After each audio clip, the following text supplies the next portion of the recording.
अभी गहलोत सरकार ने एक बहुत बड़ा फैसला लिया कि राजस्थान में चूँकि अभी चुनाव के 1.5 साल हैं और हर तरह के प्रयास किए जा रहे हैं कि सरकार रिपीट कैसे करे। उसमें एक बड़ा मुद्दा आया ये कि जो औद्योगिक इकाइयां हैं उसको बढ़ावा कैसे मिले। तो सरकार ने बाहर से निवेशकों को आमंत्रित किया है राजस्थान में, लेकिन जो राजस्थान में पहले से औद्योगिक इकाइयाँ चला रहे हैं उनकी भी बहुत बड़ी बड़ी समस्याएँ हैं। बटनीर पोस्ट की पूरी टीम आज पहले तो उसने चाय पे चर्चा हुई उद्योगपतियों के साथ, और आज हम हनुमानगढ़ में, चूँकि औद्योगिक क्षेत्र 2 भागों में बटा हुआ है, फेज़ 1 और फेज़ 2, हम दोनों के जो व्यापारिक प्रतिनिधि हैं, प्रमुख उद्योगपति हैं, आज हमने काफ़ी कुछ बातें की है और हम चाहते हैं कि कुछ और बातें हो। तो सबसे पहले मैं शुरुआत करूंगा कि जो यहाँ के इंडस्ट्रीज एसोसिएशन के जो अध्यक्ष हैं शिवरतन खरगावत, कि आखिर मूल मुद्दा क्या रहा आज मूल मुद्दा था ज़्यादा तो रिको का ही रहा कि इनकी जितनी भी चार्जेज हैं, इनके एक तो पैसे लेते हैं, सर्विस चार्जेज हैं, सर्विस चार्ज हर साल 10% ये बढ़ा देते हैं, जो कि न्यायोचित नहीं है। ना ही कोई यहाँ कोई काम हो रहा है।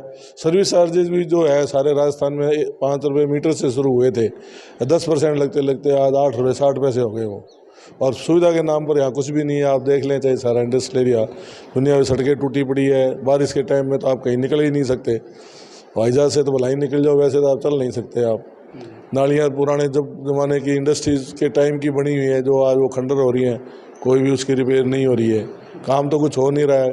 हर चीज़ के लिए इन्होंने ये कह दिया हर डिपार्टमेंट को आप NOC लेके आओ, रिको से NOC लो तब काम होगा, चाहे वो बिजली का कनेक्शन हो, चाहे पानी का कनेक्शन हो, और किसी भी तरह का GST का हो। कोई भी अगर हमें लाइसेंस चाहिए तो उसके लिए रिको ने अपना पंगा बीच में लगा दिया, भाई हमारी NOC ज़रूरी है। काय की ज़रूरी है? जब हमने पैसा दे दिया, हम लीज एग्रीमेंट है हमारा 99 ईयर का, तो किस बात की हम आपके और चीज़ें NOC ले हम आपसे? ठीक है, कोई ट्रांसफ़र कराना है, कोई और करना, पहली बात तो नहीं लगना चाहिए। वो आप ले रहे हो तो ठीक है, पर NOC जो आप मांग रहे हो हर डिपार्टमेंट को आपने लिख दिया है, ये गलत है। तो अगर ये चीज़ें एक सेमिनार जो है रिको के साथ ज़रूर होना चाहिए, ताकि उन रिको को उनकी कमियां बताएं और वो उन कमियों को सही करे। तभी जो उद्योगपति आज यहाँ हैं वो भी सर्वाइव करेंगे, और जो नए आने वाले हैं वो हम ही लोगों से पूछते हैं भी आप सेटिस्फाई हो कि नहीं हो। हम कहते हैं हम ही सेटिस्फाई नहीं है तो कोई नहीं आएगा। आप चाहे कितनी बार भी कौन सी मीट कर लो और कैसा ही कर लो, आज नहीं कई बार कर ली सरकार ने, कई बार कर ली, पर कुछ नहीं होता। वो यही कहते हैं भी आप तो बस हमें डिनर पार्टी में बुलाते हो और कोई काम होता नहीं। कोई भी आपके ऑफिसर्स ना कोई बाबू सिंसियर नहीं है भी वो इंडस्ट्री लगाई जाए, जबकि इंडस्ट्री से ही तो आपको पैसा आएगा। तभी आप आज भी हम किसानों को जो बिजली 90 पैसे दे रही है उसका भुगतान हम कर रहे हैं, जो सबसे ज़्यादा रेट राजस्थान में हमारे ही हैं। फिर भी किसानों की सुनी जाती है, हमारी तो बिल्कुल भी नहीं सुनी जाती। हमें तो ऐसा कर दिया जैसे पता नहीं ये कितने गरीब हैं, क्यों हमारे पीछे पड़े हुए हैं।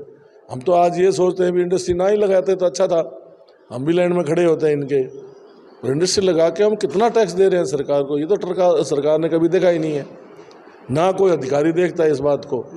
तो हमारा ये है भी हमारी कम से कम इज्जत तो करो आप। भी आज हम इतना टैक्स दे रहे हैं और दे रहे हैं, आज गवर्नमेंट को GST दे रहे हैं, सारा हम ही तो इकट्ठा करके दे रहे हैं, ऐसे थोड़ी है। आज हमने देखा है कि बहुत दर्द है उद्योगपतियों में, और आप विवेक जी आप बताएं क्या रहा आज का खास फोकस, क्या रहा? जैसा कि इंटर डिपार्टमेंटल कोऑर्डिनेशन की बातचीत रही, अगर ऐसा हो जाता है, जैसे सरकार हमेशा ये चीज़ को प्रोपेगेट करती है कि सिंगल विंडो स्कीम बनाए, सिंगल विंडो स्कीम ना भी हो, लेकिन अगर ये कोऑर्डिनेशन हो जाए तो काम बहुत जल्दी हो जाएंगे लोगों के। और जैसा खड़काव जी ने ये बात बोली, NOC रिको की बैंकिंग के लिए भी बहुत ज़रूरी हो गई है।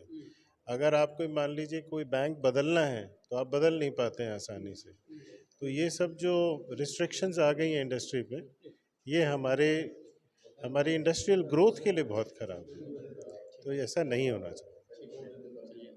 आप हमारे तो यही मुद्दा था, अभी जो रिको है बिल्कुल भी वो काम नहीं कर रही।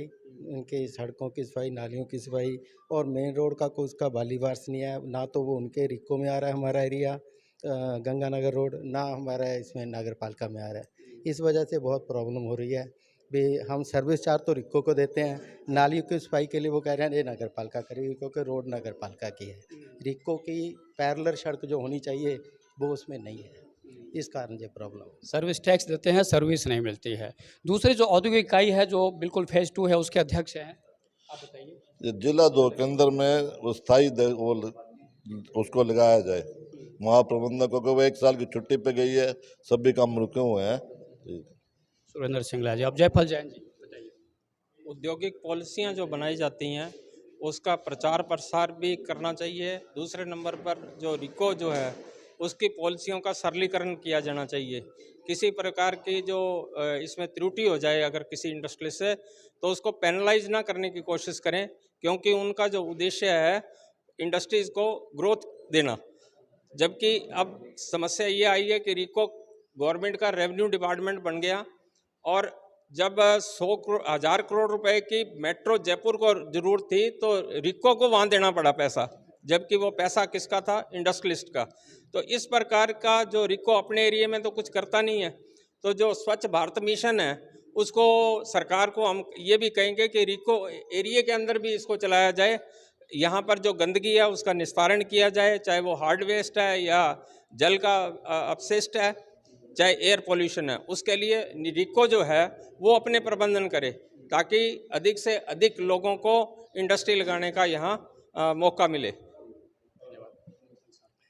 एक तरफ तो राज्य सरकार उद्योगों को बढ़ावा देने के लिए तरह तरह की मीटिंग प्रयास कर रही है, दूसरी तरफ छोटे छोटे उद्यमियों के ऊपर 10-10, 15-15 तरीके के डिपार्टमेंट लगाकर उनको प्रोत्साहित करने की जगह हतोत्साहित किया जाता है, जबकि उद्योग बंद करने तक की डिपार्टमेंटों के द्वारा बात कह दी जाती है, जो बिल्कुल गलत है, जो ऐसा नहीं होना चाहिए। इसके अलावा जब उद्यमियों ने रिको से प्लाट खरीदे थे तब इन्होंने 0% का कहकर प्लाट दे दिए थे, अपोधाप में उद्यमियों ने प्लाट ले लिए। जब अब विकास की बात आई तो रिको का डंडा 0% डिस्चार्ज पे प्लाट दिए हैं, जबकि जो उद्यमी वहाँ बैठे हैं उनके वर्कर है, उनका डोमेस्टिक पानी है, वो बाहर निकलता है तो रिको का डंडा चलता है कि हम पॉल्यूशन से आपका कनेक्शन कटवा देंगे, जो बिल्कुल सरासर गलत है और उद्यमियों के साथ ये अन्याय है।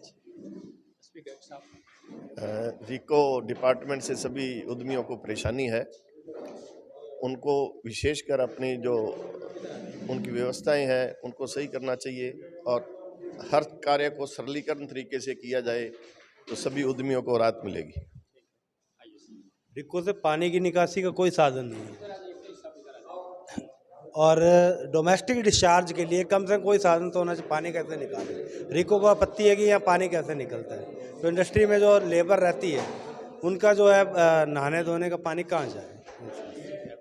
बहुत सारी बातें हुई है आज, और उसमें जो एक रिको का जो नाम आया तो लोगों ने कहा इसका रोको नाम रख दो। अब समझ सकते हैं कितना गुस्सा होगा, कितना आक्रोश है व्यवस्था को लेकर। रिको की व्यवस्था में सरलीकरण नहीं है, और रिको प्राइवेट की दृष्टिकोण से बिल्कुल भी सतर्क नहीं है। पोल्यूशन की अपने बात करते हैं, लेकिन प्राइवेट की दृष्टिकोण में रिको का कोई योगदान नहीं है ना। अब मेरा वो एक कहना है कि नई रोड्स जो बनाए हैं कम से कम वो 7 मीटर की वाइड तो होनी चाहिए। ये 3-3 मीटर 4-4 मीटर की रोड्स हैं जिसमें बहुत ज़्यादा दिक्कत होती है। चलिए, आदित्य सारिया जी है, कह रहे थे कि छोटी छोटी फैक्ट्री लेकिन बहुत बड़ी बड़ी फैक्ट्रियाँ इनके पास। क्या समस्या खास नज़र आई है जो आज चर्चा हुई है? मेरा ये मानना है रिप्स की जो स्कीम मुख्यमंत्री जी ने दी है बहुत अच्छा स्कीम है, लेकिन इसमें कुछ पुराने उद्योगपतियों को भी इस स्कीम के अंदर लाया जाए। नया इंडस्ट्री लाना बहुत अच्छी बात है, लेकिन जो ये स्कीम्स में जो मार्केट फीस, SGST और जो छूटें हैं उससे जो पुरानी इंडस्ट्री है वो प्रैक्टिकली अनवाइबल हो जाती है। तो उस पुरानी इंडस्ट्रीज़ के लिए भी कुछ सोचें, अदरवाइज नई लगती जाएंगी, पुरानी उठती चली जाएंगी। एक दिन ये नई भी पुरानी हो जाएंगी, वो फिर नए लोग आ जाएंगे। तो पुरानों के लिए भी कुछ सोचें, मेरा ऐसा सोचना है। Thank you. बढ़िया। आइए पंकज जी। मैं ये कहना चाहता हूँ कि अभी जो बाकी सब बेसिक समस्याएं तो हमारे सब साथियों ने बता दी है, लेकिन सेंट्रल गवर्नमेंट ने अभी जो एक कैश 10,000 से ऊपर अलाउ नहीं किया है, उसके अंदर एक बेसिक इंडस्ट्री वालों को समस्या ये आ रही है कि जो भी एग्रीकल्चरिस्ट अपनी एग्रीकल्चर वेस्ट लेकर के इंडस्ट्रियों में आता है वो इस चीज़ के लिए एग्री नहीं हो पाता है। तो वो अगर किसी भी तरीके से गवर्नमेंट एग्रीकल्चर वेस्ट को अगर इससे कुछ अमाउंट की छूट बढ़ा दे तो इंडस्ट्रियों को उससे रिलैक्सेशन होगा।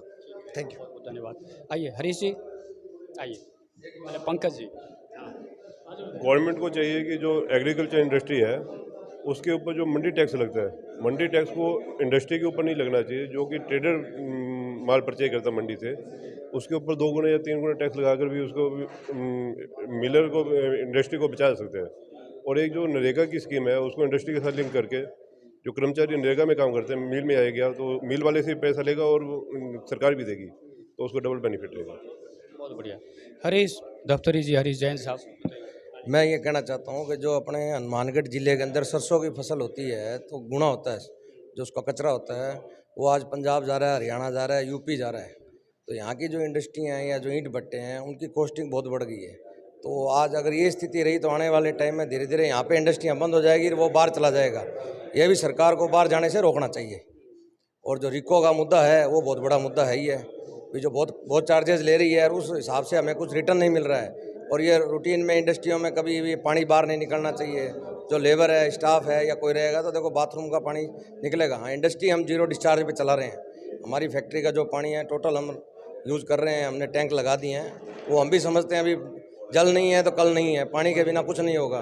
पानी तो बहुत ज़रूरी है, हम भी चाहते हैं कि हर किसी को पानी बचाना चाहिए। आखिर क्या रहा खास आज का? सर, आज की मीटिंग में जो मुद्दे उठे हैं रिको की पॉल्यूशन का, और जो इंडस्ट्रियाँ यहाँ पे जो असुविधा होने के कारण जो चल रही हैं, रिको जो उनको इतने भारी चार्जेस लेने के बाद भी कोई सुविधा नहीं दे पा रहा है। बस यही दो मुद्दे हैं सर, विशेषकर इन्हीं के ऊपर फोकस करें। मेरे साथ हैं भटनेर पोस्ट के managing editor advocate Rohit Agarwal. Rohit, आज जो हमने बात की है, जिस तरह से उद्योगपतियों के साथ अपनी टॉक रही, आपको क्या लगा, खास इसका क्या रहा जो आप इम्पैक्ट कह सकते हैं, जो उनकी बातें थी वो क्या उभर कर आई है आपके हिसाब से? आज जो उद्योगपतियों से हमारी बात हुई है उसके अंदर हम तो अभी तक यही जानते थे कि उद्योगपति है, बहुत ज़्यादा कर दे रहे हैं, सरकार जो राजस्थान का विकास है वो उद्योगपति उसमें कहीं ना कहीं बहुत बड़ा योगदान दे रहे हैं। लेकिन आज यहाँ पे उद्यमियों की पीड़ा देखकर बड़ी निराशा हुई है। ये बहुत ही निराशाजनक बात है कि ये उद्यमी सभी के सभी मतलब 4 डिपार्टमेंट से बहुत ज़्यादा परेशान हैं। उनके निशाने पे ये चारों डिपार्टमेंट रहे हैं। और सबसे बड़ी हैरानी की बात तो ये हो जाती है जब उद्यमी कह रहे हैं कि हम अपने आने वाली पीढ़ी को उद्योग लगाने के लिए हमेशा मना करेंगे, उद्योग ना लगाएं। और ये 4 डिपार्टमेंट, एक रिको डिपार्टमेंट, उससे भी काफ़ी ज़्यादा पीड़ा है। और जिला उद्योग के अंदर जहाँ पर अभी कोई स्थायी अधिकारी नहीं है और एडिशनल चार्ज दिया हुआ है, और गवर्नमेंट की जो हाल ही में रिप स्कीम आई है वो यहाँ पे हनुमानगढ़ में कारगर साबित नहीं हो पा रही है। और एक बिजली विभाग जिससे ये लोग सब परेशान हैं, और एक पोल्यूशन डिपार्टमेंट से भी ये लोग परेशान हैं। ये बड़ा ही निराशा का विषय है। अगर उद्योगपति परेशान हैं तो मतलब राजस्थान में विकास संभव नहीं है। कुल मिलाकर जो आज जो बातचीत का जो निष्कर्ष निकला है वो ये है कि जो तमाम जो 18 विभाग की बात हो रही है बार बार, जो कि औद्योगिक इकाई चलानी है, इंडस्ट्री चलानी है, तो आपको 18 विभागों के इर्द गिर्द घूमना पड़ेगा। और ये जो 18 विभाग हैं प्रमुख रूप से, जहाँ पे जैसा बताया गया कि लूट खसोट का अड्डा बनकर रह गया है, जहाँ पर उद्योगपतियों की कोई सुनवाई नहीं होती है। तो मुझे लगता है कि आज की जो बातचीत की जो सार्थकता यही है कि जो अधिकारी हैं, जो इस तरह की जो सरकार के हुक्मरान हैं, इस पर ध्यान दें, ताकि चाहे हनुमानगढ़ हो, राजस्थान हो, जो सरकार का जो मूल एजेंडा है कि औद्योगिक इकाइयों को बढ़ावा देना।